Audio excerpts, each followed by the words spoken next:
Salut tout le monde, c'est Estelle de Farming Together, j'espère que vous allez bien. Aujourd'hui, je vous emmène voir quelqu'un que vous connaissez probablement déjà. Je vais rencontrer Jean-Loup Chattard, connu sous le nom de JLC Lunel. C'est la journée de mise en route de sa nouvelle trémie frontale aujourd'hui. On va en profiter pour faire un petit tour de son exploitation. Il va nous parler un petit peu de ce qu'il fait sur son exploitation et puis également des vidéos. On est parti!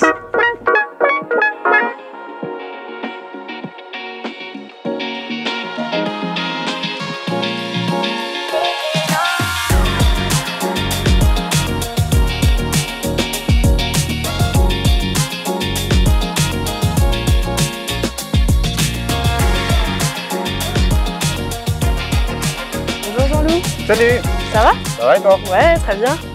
Bon, c'est la journée de mise en route aujourd'hui de la TF. On va essayer de mettre en route la trémie, la nouvelle trémie. Ouais.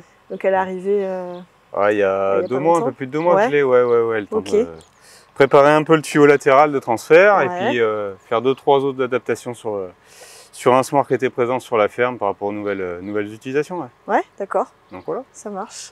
Tu vas me montrer un petit peu tout ça, tout Ouais. tout ce que tu as prévu peut-être de faire avec cette trémie. Avec la trémie, un peu ce que je faisais avant, mais avec d'autres possibilités, de mélanger plusieurs produits, plusieurs emplacements, donc D'accord, c'est un peu le but du renouvellement. d'accord. Et donc tu auras plusieurs semoirs derrière, c'est ça? Ouais, j'ai 4 possibilités, voire 5 maintenant presque, pour travailler avec. Ouais, Donc, d'accord. de toute façon, moi, la trémie frontale chez moi, c'est le couteau suisse. Je m'en sers tout le temps. Ouais. Chaque fois que je sème, je l'ai devant. D'accord. Soit pour mettre de l'engrais, de l'antilimace, de la semence ou différentes semences. Donc, je l'ai toujours sur le nez du tracteur quand je sème. Ouais. D'accord. Donc, voilà. Il est bien chaussé là, le JD, j'ai vu. Ça, c'est modification. Ah oui. Moi, j'étais convaincu du jumelage, mais j'avais ça dans l'idée depuis un moment, le gabarit routier, quoi. Oui. Donner de la flexibilité au tracteur. Par contre, Oui, parce que là, tu n'as pas besoin tâches. d'escorte là, du coup. Non, on est en dessous de 3,50 m. voilà, c'est ça. Je peux, à 3,45 m précisément, donc on est vraiment D'accord. ric-rac, quoi. Et ça, tu l'utilises pour tous les semis en fait, quoi. Et maintenant, ce tracteur, il faisait tous les travaux lourds avant. Il était jumelé devant et derrière, il faisait les labours. Donc ça m'a demandé un nouvel investissement en charrue. Mais maintenant, il est passé en seconde, la ferme, ce qui est un chenillard en tracteur de tête. Ah oui, d'accord. Et donc tu charrues hors raie là, du coup, alors? Donc là, je suis passé sur une charrue hors raie pour labourer soit avec le chenillard, soit avec les grosses roues. Ouais. Mais j'ai toujours gardé une 5 corps qui m'a bien servi l'année dernière, conditions compliquées, où on laboure dans l'arrêt, blocage de différentiel. Ouais, oui.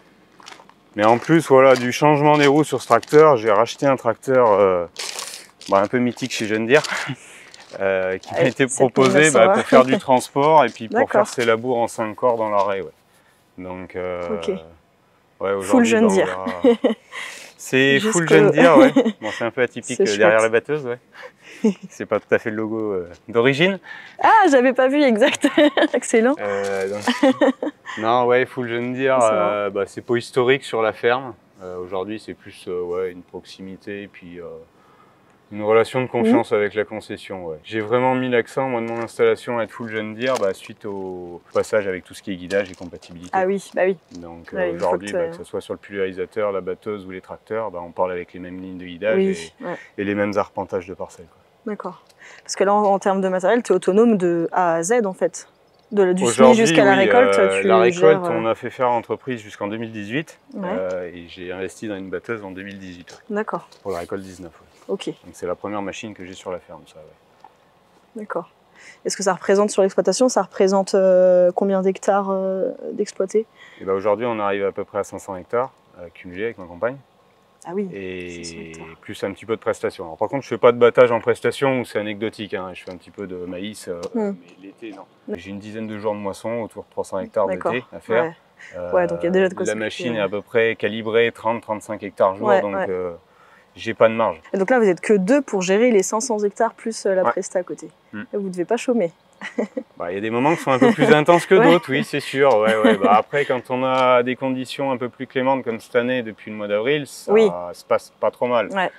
Oui, l'année dernière, ça devait être un peu moins... J'avouerais que de mi-octobre 23 à début 25, c'était plus compliqué à s'organiser.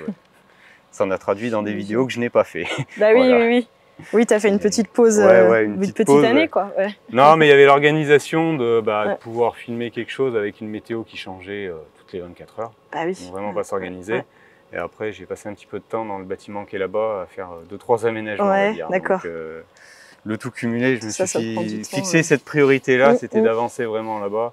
Et les vidéos, toi, tu as commencé il y a déjà quelques années, ça fait 2017 par là. Après, j'ai toujours échangé un peu sur le métier, sur des forums avant. Ah oui, tu étais sur GTP, quoi. J'étais sur GTP, exactement. C'était le forum à l'époque. C'est ça, ouais. Le forum qui était de base à l'époque, c'est Monde Agricole, c'est ça. Ton objectif, c'était vraiment de...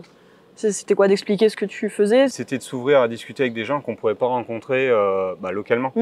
D'aller discuter de diverses pratiques dans d'autres coins de France, voire plus loin dans le monde. Par ouverture d'esprit, parce que oui, on a un secteur qui est un peu atypique, nous, en termes de type de terre, de façon de travailler. C'est vrai que je l'ai vu dans des commentaires de vidéos où on me prenait peut-être un peu pour un fou à certains moments. Et après, c'est ce que j'ai toujours dit, moi, je donne pas de conseils et j'ai pas la méthode.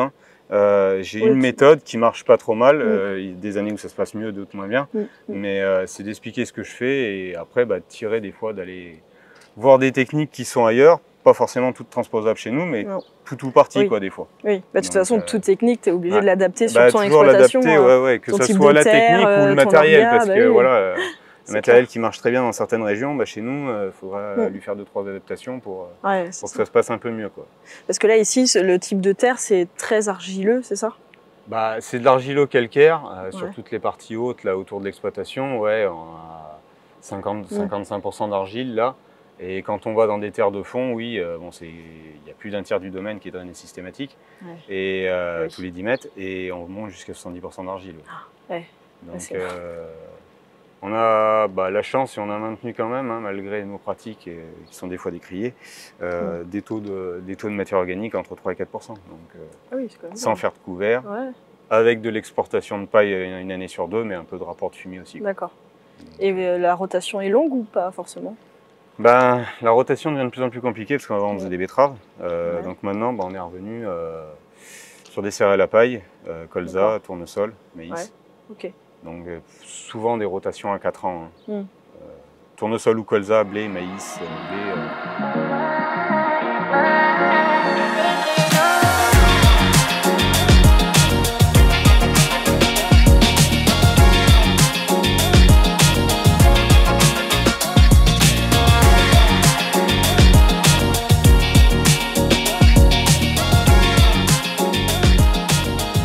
La ferme a changé un peu de visage les 3 dernières années avec les nouveaux bâtiments. D'accord. Ah oui, ce bâtiment-là est nouveau. Celui-là, les deux ont été faits en même temps. On a attaqué il y a 3 ans, en gros 3 ans aujourd'hui, les terrassements. Ah oui. Donc c'est récent.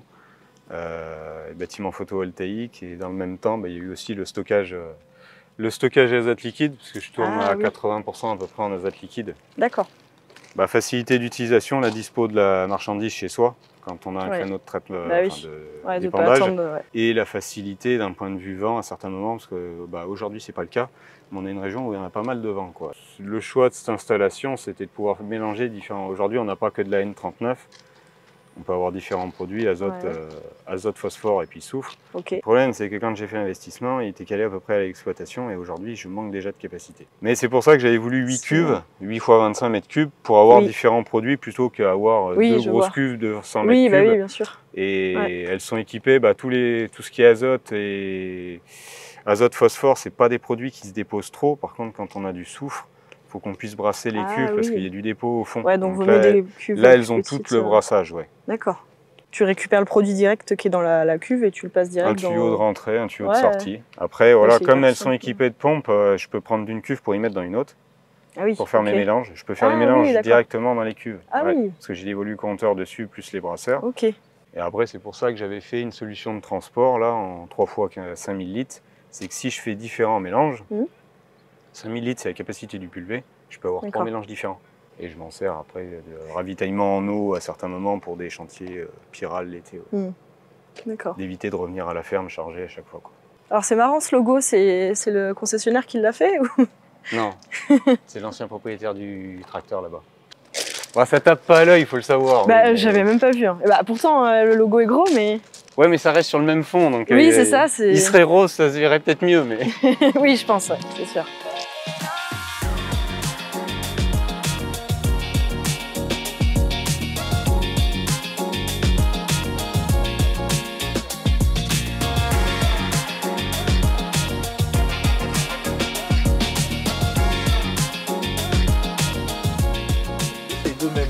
Et après les micros ont 2 doseurs différents.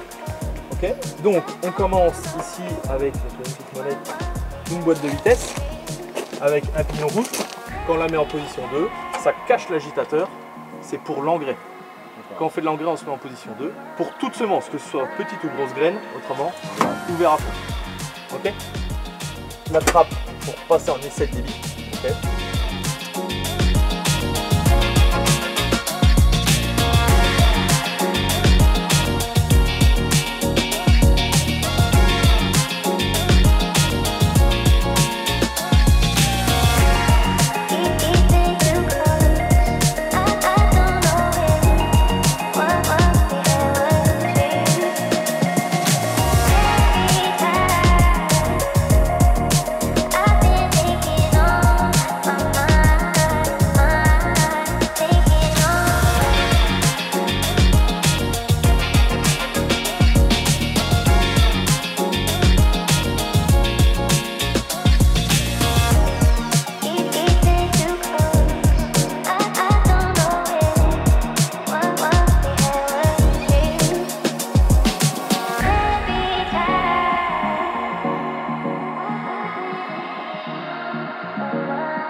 Ça y est, t'es prêt à semer? Bah normalement ouais, ça doit être à peu près prêt, ouais. Ouais, donc tu vas commencer par quoi?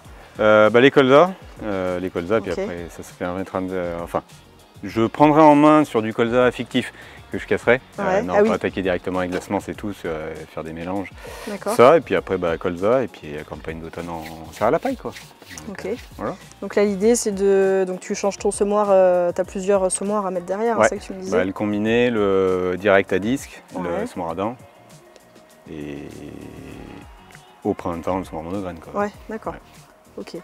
Et après les 4 trémies, tu comptes faire les quoi? 4 trémies, le but, moi ce que je recherchais, c'est en repasser en débit de chantier avec le semoir à disque pour les colzas, mais de pouvoir intégrer de l'antilimace, la semence et la fertilocaliser tout dans la même ligne de semis, chose que je ne pouvais pas faire avec ma trémie précédente. Quoi. Mélanger ces flux d'air. Ok. Et ça laisse le choix même d'une 4e pour mettre autre chose. Oui, bah oui. Sur l'ancienne trémie, pour le semoir à dents, on était juste en termes de débit d'acheminement. Il n'y a plus qu'à alors. Maintenant, il n'y a plus qu'à tourner. On reviendra voir ça au champ cet automne, du coup. Et ben, si vous voulez, de toute façon, je vais y mettre en route au calme. Et puis, oui, après, complètement. avec l'autre semoir, au blé, Enfin, avec l'autre semoir ou celui-là, selon les conditions. Ouais. Si c'est sec, il y aura peut-être avec celui-là aussi. Ça marche. Donc, écoute, avec plaisir. Voilà, pas de souci. Merci en tout cas. De rien. Pour la visite et puis pour toutes tes explications. On a fait rapidement, après on fera peut-être plus le prochain coup. Ouais, mais complètement, mais c'est top. Pas de problème. Merci beaucoup. De rien. Et voilà, cette vidéo touche déjà à sa fin. J'espère qu'elle vous a plu. Je vous donne rendez-vous très bientôt pour une prochaine vidéo sur Farming Together. En attendant, vous savez que vous pouvez continuer de nous suivre sur les réseaux Facebook, Insta et TikTok. Et puis pensez à vous abonner, vous savez que c'est très important pour nous, pour notre projet. Abonnez-vous, un petit commentaire, dites-nous ce que vous en avez pensé et je vous dis à très bientôt.